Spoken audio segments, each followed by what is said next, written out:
Daily fact. आज हम discuss करेंगे नवंबर 2024 के कुछ इंपॉर्टेंट करंट अफेयर। और नवंबर मंथ के करंट अफेयर के रिगार्डिंग अगर हम बात करें तो ये जो है वो पार्ट 6 है। इससे पहले के 5 पार्ट्स जो है वो ऑलरेडी हम अपलोड कर चुके हैं यूट्यूब पर। आप चेक कर सकते हैं करंट अफेयर के रिगार्डिंग हमने एक सेपरेट जो है वो प्लेलिस्ट बना रखी है। इवन आप जो है वो हमारे इनिशिएटिव्स लाइक जनरल स्टडीज़ के रिगार्डिंग अगर हम बात करें, हमने एक सीरीज शुरू की है, उसको भी चेक कर सकते हैं और सब्सक्राइब कर सकते हैं डेली फैक्ट्स को। तो शुरुआत करते हैं इंपॉर्टेंट करंट अफेयर के साथ। लेकिन उससे पहले हम बात करेंगे सोर्सेज की, कौन कौन से सोर्सेज को जो है वो हम फॉलो कर रहे हैं जब हम बात करते हैं करंट अफेयर की। तो सबसे पहले मैं आपको बताना चाहूँगा कि न्यूज़पेपर्स में द हिंदू और इंडियन एक्सप्रेस, जो कि बहुत इंपॉर्टेंट न्यूज़पेपर्स है जब हम प्रिपरेशन करते हैं उसके लिए। देन उसके बाद गवर्नमेंट साइट्स की अगर हम बात करें तो PIB and all India radio. PIB और ऑल इंडिया रेडियो दोनों जो है वो गवर्नमेंट साइट से, गवर्नमेंट सोर्सेज है और डायरेक्ट जो है वो क्वेश्चन एग्जाम में काफ़ी बार जो है वो देखा जाता है। प्लस साथ में हमारा फोकस है पीवाई क्यूज़ पर कि जिस तरह से जो है वो एग्जाम में क्वेश्चन ऑलरेडी पूछे गए हैं उसी तरह से हम करंट अफेयर को कवर कर रहे हैं। साथ में हमारा एक टारगेट और भी है कि करंट अफेयर को जो है वो हम स्टैटिक के साथ लिंक करेंगे ताकि हमारी प्रीलिम्स की प्रिपरेशन भी एक साथ में हो और मेंस की प्रिपरेशन भी जो है वो दोनों एक साथ में हो। तो हमारे करंट अफेयर जो है वो आपको प्रीलिम्स और मेंस दोनों के लिए हेल्प करेंगे और न्यूज़पेपर में जितना भी मेंशन है वो सब हम कवर कर रहे हैं। तो शुरुआत करते हैं कुछ इंपॉर्टेंट करंट अफेयर के साथ। तो सबसे पहले जो करंट अफेयर है वो है पीएम विद्या लक्ष्मी स्कीम के बारे में। अब ये स्कीम जो है वो रिसेंटली अप्रूव की थी यूनियन कैबिनेट ने। अब इसमें इंपॉर्टेंट क्या है, ये क्यों इतनी जो है वो स्कीम हाईलाइट हो रही है। तो देखो सबसे पहले तो इलेक्शन ईयर है, दैट मीन्स महाराष्ट्र में अभी इलेक्शन हुए और झारखंड में इलेक्शन हुए। तो दैट मीन्स यहाँ पर ये क्लियर होता है कि सरकार के कुछ इनिशिएटिव्स वेलफेयर के रिगार्डिंग होने चाहिए। तो वेलफेयर को प्रमोट करने के लिए स्कीम थी और इसमें जो ध्यान दिया गया वो दिया गया स्टूडेंट्स की तरफ। स्टूडेंट्स भी कौन से, वो स्टूडेंट्स जो कि मेरिट में आते हैं, यानी कि जो टॉप 100 में इंक्लूड हो रहे हैं या फिर जो टॉप 1000 में इंक्लूड हो रहे हैं, वो स्टूडेंट्स जो मेरिट में हैं। अब उनके लिए सरकार ने ये कहा कि हम आपको क्या कर रहे हैं, एक सेंट्रल सेक्टर स्कीम लेकर आ रहे हैं जिसमें जो है हमारा विजन ऑब्जेक्टिव ये रहेगा कि हम आपको फाइनेंशियल सपोर्ट देंगे, एक ऐसी फाइनेंशियल सपोर्ट जिसके लिए आपको कोई भी कोलेटरल नहीं देना पड़ेगा। यानी कि आपको कुछ भी गिरवी रखने की जरूरत नहीं है, आपको कोई प्रूफ नहीं चाहिए, आपको सिंपलेस्ट वे में जो है वो लोन प्रोवाइड किया जाएगा हायर एजुकेशन के लिए। और इसमें जो लोन है वो 7.5 लाख तक का है। देन इसमें हायर एजुकेशन पर मेन फोकस किया जा रहा है। और ओवरऑल जो ये स्कीम है प्रमोट करती है न्यू एजुकेशन पॉलिसी 2020 को, यानी कि जो न्यू एजुकेशन पॉलिसी जो लेकर आई थी सरकार 2020 में, उसके ऊपर जो है वो मेन टारगेट है। उस स्कीम को प्रमोट करने का भी जो है वो यहाँ पर टारगेट है। तो की पॉइंट्स हमें याद रखने हैं, सेंट्रल सेक्टर स्कीम है, promotion of financial education, financial support provide करना है टू प्रमोट हायर एजुकेशन। और कौन से स्टूडेंट्स को इंक्लूड किया है, जो मेरिट में आते हैं, मेरिटियस जो है वो स्टूडेंट्स हैं, उनको यहाँ पर जो है वो इंक्लूड किया गया है। अब की पॉइंट ये आता है कि ऐसा तो है नहीं सरकार की पहले कोई स्कीम्स नहीं थी एजुकेशन के रिगार्डिंग या फिर स्कॉलरशिप के रिगार्डिंग, और भी स्कीम्स बहुत सारी थी पहले। तो किस तरह से जो ये आपकी पीएम विद्या लक्ष्मी स्कीम है ये डिफरेंट है बाकी अदर स्कीम से। तो पहला पॉइंट आता है एलिजिबिलिटी का। एलिजिबिलिटी में अगर हम बात करें इनकम के बेसिस पर स्कॉलरशिप दी जाती है। पहले जो इनकम प्रोवाइड की जाती थी वो लो इनकम फैमिलीज़ को प्रोवाइड की जाती थी, लेकिन अभी यहाँ पर कहा गया कि मिडिल इनकम फैमिलीज़ को भी जो है वो इस स्कीम के अंदर इंक्लूड किया गया है। दैट मीन्स वो भी जो है वो बेनिफिट्स को अवेल कर सकते हैं। तो ये पॉइंट हो गया। सेकंड पॉइंट हमें जो है यहाँ पर कि सिंपलेस्ट लोन प्रोसेस, आपको क्या करना है, पीएम विद्या लक्ष्मी पोर्टल को पर रजिस्टर करना है और उसके बाद आप लोन के लिए अप्लाई कर सकते हैं। थर्ड थर्ड जो पॉइंट यहाँ पर आता है वो आता है कि एनआईआरएफ मतलब नेशनल इंस्टीट्यूशनल रैंकिंग फ्रेमवर्क। जो ये रैंकिंग फ्रेमवर्क है इसके अंडर जो टॉप 100 यूनिवर्सिटीज़ है उसमें ही जो है वो आपको ये स्कॉलरशिप मिलेगी, यानी कि उसी के लिए जो है वो ये स्कीम एलिजिबल होगी एक तरह से। दैट मीन्स कि फॉर एग्जांपल है कि आपको जेएनयू में एडमिशन लेनी है और वो टॉप 100 में आती है, तो जेएनयू में आप स्कॉलरशिप के थ्रू एडमिशन लेना चाहते हो, देन जो है वो अगर आप मिडिल इनकम फैमिली से बिलोंग करते हो तो आप इस स्कीम का जो है वो प्रॉफिट ले सकते हो। ऐसा जो है वो स्कीम में कहा गया है। तो ये इंपॉर्टेंट है और हम इसको एज अ एग्जाम्पल भी ऐड कर सकते हैं to promote welfare of the people, एक तरह से इंक्लूड हो सकता है। डीपीएसपी को भी ये कवर कर रहा है, फंडामेंटल राइट्स को भी कवर कर रहा है। और फंडामेंटल राइट्स में तो राइट टू एजुकेशन, ठीक है, 21A। और डीपीएसपी में अगर हम बात करें तो ऑलमोस्ट वेलफेयर प्रमोट करने के लिए सभी प्रिंसिपल के साथ लिंक करता है। देन उसके बाद नेक्स्ट जो टॉपिक है वो है अंडर ट्रायल प्रिजनर्स के रिगार्डिंग। इंडिया में अंडर ट्रायल प्रिजनर्स, और ये होम मिनिस्टर जी ने जो रिसेंटली स्टेटमेंट दी थी, उन्होंने कहा था कि 26 नवंबर जो हमारा कॉन्स्टिट्यूशनल डे है, इस दिन जो है इसको नेशनल लॉ डे भी कहते हैं। इस दिन जो है कुछ एक प्रिजनर्स जो अभी अंडर ट्रायल हैं और वो ऑलमोस्ट आधी से ज़्यादा सज़ा काट चुके हैं, उनको सेक्शन 497 के अंडर जो है वो बेल मिल जाएगी। और ये बेल का जो सेक्शन है 497, ये भारतीय नागरिक सुरक्षा संहिता के अंडर है। तो that means under trial prisoners को यहाँ पर जो है वो बेल मिलेगी, ऐसा उन्होंने कहा है। अब इंपॉर्टेंट जो डाटा हमें मेंस के लिए इस एडिटोरियल से मिलता है वो ये कि एनसीआरबी की जो रिपोर्ट थी 2023, उसके अकॉर्डिंग टोटल अगर प्रिजनर्स 5.7 लाख है, अबव भी हम इसको बता सकते हैं, तो इसमें से 75% अंडर ट्रायल है। 75% अंडर ट्रायल है और ऑलमोस्ट आधी से ज़्यादा सजा वो काट चुके हैं। और इसमें से वुमेन के केसेस अगर हम बात करें तो 76.33% जो है वो वुमेन है। अब इस 75% को हमने 100% मान लिया और इसमें कहा कि इसमें से 76% वुमेन है। दैट मीन्स ये क्लियर होता है कि 4 में से 3 लोग जो हैं अगर प्रिजनर है तो वो अंडर ट्रायल है। तो ये इंपॉर्टेंट रहेगा, कंटेंट हम मेंस में ऐड कर सकते हैं। देन उसके बाद नेक्स्ट टॉपिक है वर्ल्ड फिशरीज डे। तो सबसे पहले तो याद रखना है कि 21 जो आपका नवंबर है वर्ल्ड फिशरीज डे ऑब्जर्व किया जाता है। देन उसके बाद थीम की अगर हम बात करें यहाँ पे तो इंडिया पॉइंट ऑफ व्यू से हम बात करें यहाँ पे तो India's blue transformation strengthening small scale and sustainable fisheries. तो इंडियंस के पॉइंट ऑफ व्यू से हम इस थीम को समझ सकते हैं। और जब भी हम अगर हमें फिशरी सेक्टर के रिगार्डिंग कुछ आता है लिखने के लिए तो हम यहाँ पर थीम बता सकते हैं कि इस थीम के अंडर जो है वो हमारे इनिशिएटिव्स हैं। देन उसके बाद फैक्ट्स की अगर हम बात करें तो इंडिया 3rd लार्जेस्ट जो है वो फिश प्रोड्यूसर है इन द वर्ल्ड और 2nd लार्जेस्ट है एक्वाकल्चर में। फर्स्ट अगर हम बात करें तो वो है चाइना। तो ये की पॉइंट्स है जो हम याद कर सकते हैं, की डाटा। उसके बाद अगर हम बात करें कि ये जो सेक्टर है फिशरी सेक्टर है जो ये अप्रॉक्सीमेटली 30 मिलियन पीपल्स को जो है वो लाइवलीहुड प्रोवाइड करता है। 30 मिलियन पीपल को जो है वो लाइवलीहुड प्रोवाइड करता है।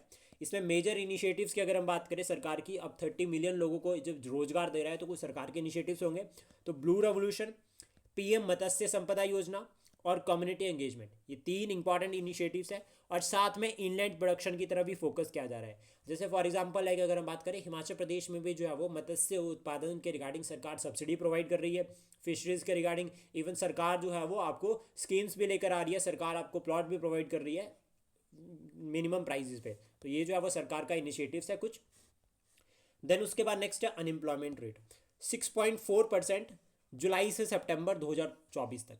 लेकिन फिर भी ये कहा गया है कि लास्ट अगर हम बात करें जो पहले था वो था 6.6%। तो कहीं ना कहीं जो है वो यहाँ पर 0.2% कम हुआ है अनएम्प्लॉयमेंट रेट। इसमें मैन के केस में अगर हम बात करें और वुमेन के केस में तो मैन के केस में 5.7% है और वुमेन के केस में 8.4%। That means unemployment rate women के केस में ज़्यादा है। देन उसके बाद अगर हम बात करें जो वर्किंग एज पॉपुलेशन है या वर्कर पॉपुलेशन रेशो है उस अर्बन एरियाज़ की यहाँ पर बात की जा रही है। तो अर्बन एरियाज़ में ये कहा जा रहा है कि 15 साल से ऊपर अप्रॉक्सीमेटली 47.2% जो है वो वर्कर पॉपुलेशन रेशो है। इसमें मैन की अगर हम बात करें तो 70% यानी कि 70.7% और वुमेन की अगर हम बात करें तो वह 23.4%। ये वुमेन है, इसको एक बार करेक्ट कर लेना है यहाँ पे वुमेन।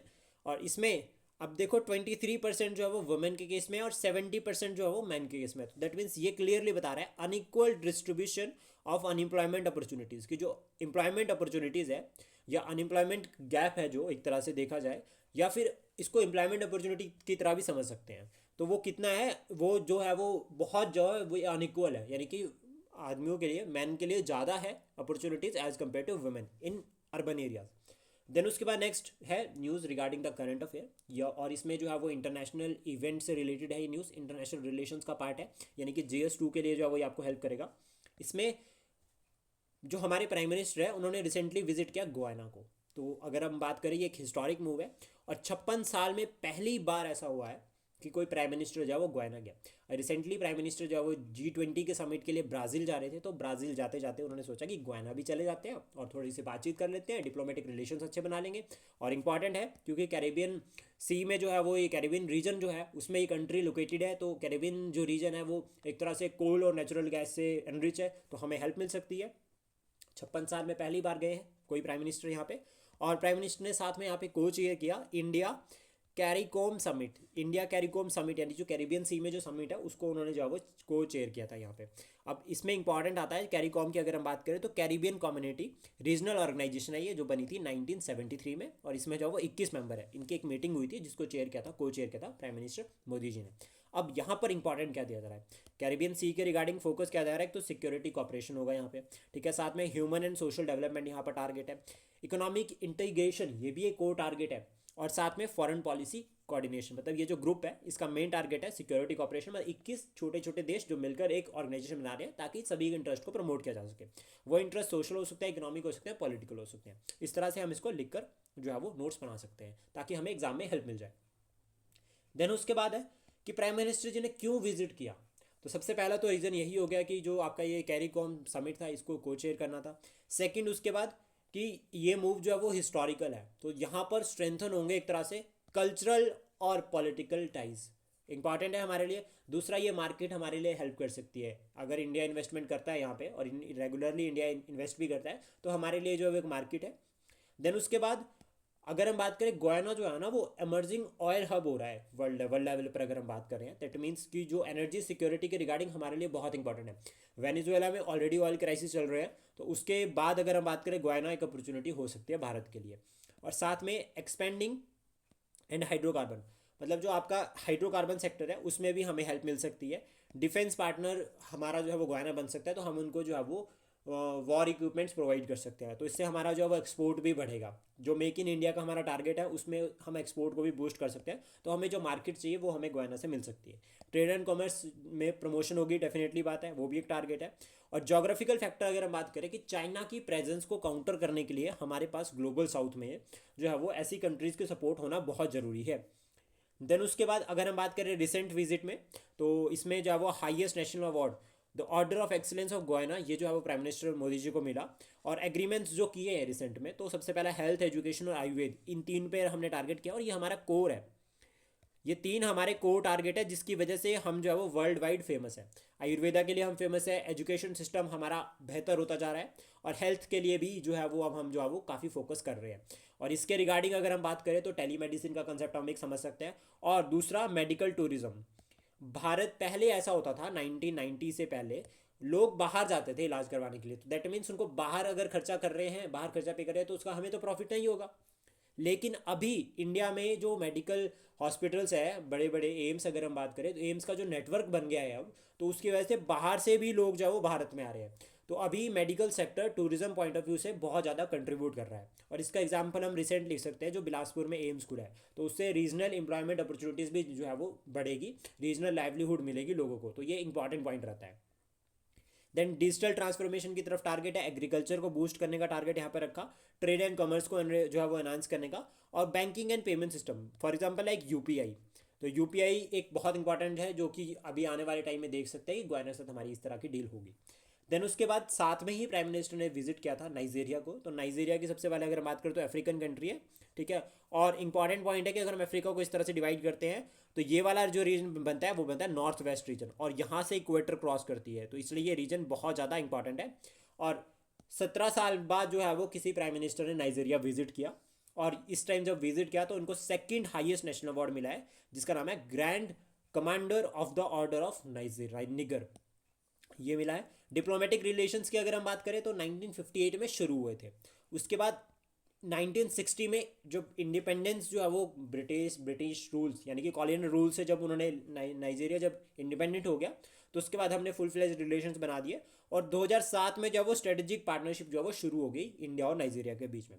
जो इंपॉर्टेंट इंडिया की इंगेजमेंट अगर हम बात करें तो इन्वेस्टमेंट के रिगार्डिंग हम बात करते हैं तो इंडियंस खुलकर इन्वेस्ट करते हैं नाइजीरिया में, ये इंपॉर्टेंट। और ओवर कितना $27 बिलियन तक की इन्वेस्टमेंट हमारी हो रखी है। डेवलपमेंट के रिगार्डिंग हम लोन्स भी प्रोवाइड करते हैं नाइजीरिया को, जिसमें मैन्युफैक्चरिंग, टेलीकम्युनिकेशन और फार्मास्यूटिकल, ये तीन जो है वो कोर टारगेट है। साथ में कल्चरल कॉपरेशन भी है, cultural interaction, people to people. Nigeria के जो स्टूडेंट्स हैं उनको भारत में इनवाइट करते हैं कि आप भारत में आकर पढ़ो, स्कॉलरशिप उनको प्रोवाइड करते हैं। और ट्रेड एंड कॉमर्स की तरफ टारगेट ऑलरेडी है हमारा।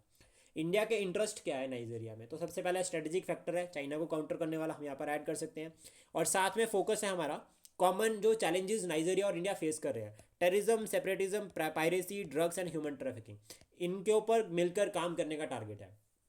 और एक मार्केट जो है वो भारत के लिए मिलेगी, मतलब भारत का जो एक्सपोर्ट है उसको एक मार्केट चाहिए, तो वो नाइजीरिया वो जो है वो एक ऑप्शन हो सकता है। इसके बाद अफ्रीकन यूनियन का मेंबर है नाइजीरिया, और नाइजीरिया फाउंडिंग मेंबर है। और अभी अफ्रीकन यूनियन के रिगार्डिंग अगर हम बात करें तो G20 का समिट जो 2023 में भारत में हुआ था, उसमें अफ्रीकन यूनियन को जो है वो भारत ने जो है वो G20 में इंक्लूड करवाया। तो ये हमारा बहुत इंपॉर्टेंट इनिशिएटिव और बहुत ज़्यादा हमारे लिए जो है वो अगर हम बात करें इंटरनेशनल रिलेशंस के पॉइंट ऑफ व्यू से इंपॉर्टेंट रहता है।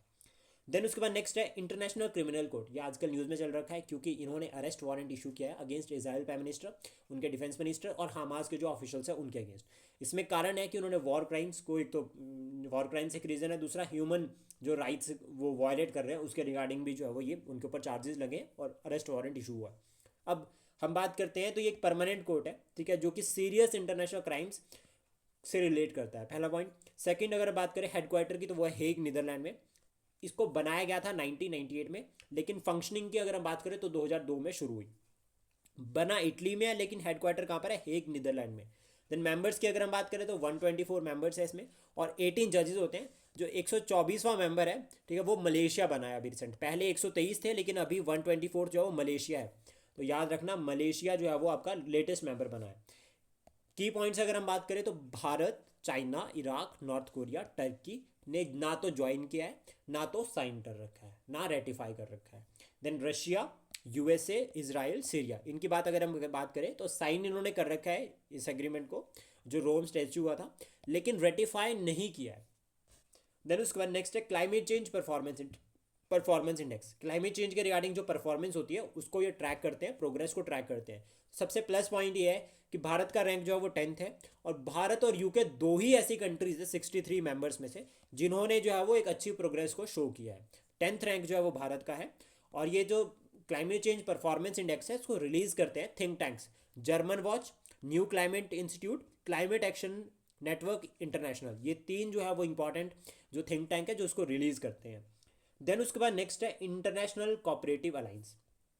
इंटरनेशनल कोऑपरेटिव अलायंस की अगर हम बात करें तो भारत पहली बार इसकी जो है वो कॉन्फ्रेंस है उसको होस्ट करने जा रहा है। पहला पॉइंट तो ये हो गया। ये एस्टेब्लिश की गई थी 1895 में। ये ईयर बहुत ज़्यादा इंपॉर्टेंट है और भारत पहली बार होस्ट कर रहा है तो बहुत ज़्यादा इंपॉर्टेंट है ये। One of the oldest non governmental organisation, ठीक है, ये एक वन ऑफ द ओल्डेस्ट मतलब कि एक बहुत पुरानी, लाइक जितनी है उनमें से एक ये भी है। और इसमें अपेक्स बॉडी है with respect to the cooperatives. और कॉपरेटिव्स की अगर हम बात करें तो 43B कॉपरेटिव जो है वो अमेंडमेंट की गई थी हमारे संविधान में डीपीएसपी में। और डीपीएसपी में अमेंडमेंट करने के बाद जो है वो कॉपरेटिव सोसाइटीज़ को इंक्लूड किया गया है। तो वो आपको अमेंडमेंट जो है वो बताना है कमेंट बॉक्स में कि कौन सी अमेंडमेंट के थ्रू जो है वो कॉपरेटिव सोसाइटीज़ को इंक्लूड कर रखा है। देन उसके बाद अगर हम बात करें इस ऑर्गेनाइजेशन में, ये जो आपकी इंटरनेशनल कोऑपरेटिव अलायंस है, इसमें जो है वो टोटल अगर हम बात करें तो 306 जो है वो आपकी ऑर्गेनाइजेशन है जो कि 105 नेशन से बिलोंग करती है। देन उसके बाद यहाँ पर जो सेंट्रल ऑपरेटिंग ऑफिस है इसका वो ब्रुसेल्स बेल्जियम में है।